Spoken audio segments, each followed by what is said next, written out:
بسم اللہ الرحمن الرحیم۔ بخاری شریف کی حدیث نمبر 440۔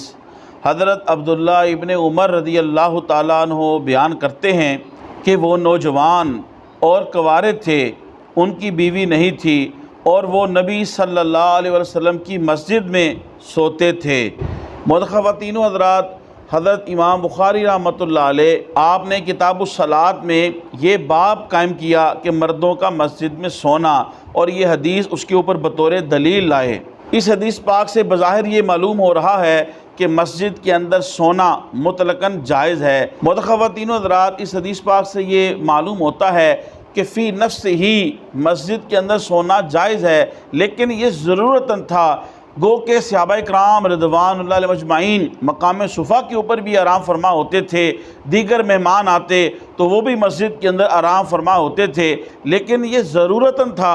جبکہ حضرت ابن عباس رضی اللہ تعالیٰ عنہ کی حدیث پاک ہے، آپ نے فرمایا کہ مسجد کو سونے کی جگہ نہ بناؤ، کیونکہ جب بندہ مسجد کے اندر سوتا ہے تو اس کے اعضاء ڈھیلے پڑ جاتے ہیں، جس سے ہوا کے خارج ہونے کا اندیشہ ہوتا ہے، جس سے مسجد بدبودار ہوگی اور فرشتوں کو اس سے تکلیف ہوتی ہے۔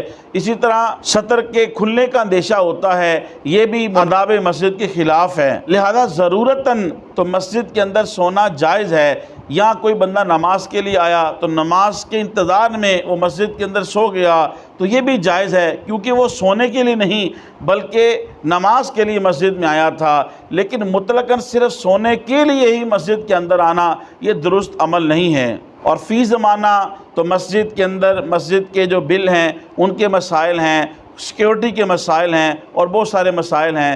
لہذا مسجد کے اندر ضرورتاً سونا انتظامیہ کی اجازت سے یہ تو جائز ہے، لیکن بغیر کسی شرعی ضرورت کے مسجد کے اندر سونا یہ درست نہیں ہے۔ تبلیغ دین کی نیت سے اس حدیث پاک کے درس کو زیادہ سے زیادہ لوگوں تک پہنچانے کے لیے میرے اس ویڈیو کو شیئر کریں۔ اللہ پاک آپ کو جزائے خیر دے۔ السلام علیکم ورحمۃ اللہ وبرکاتہ۔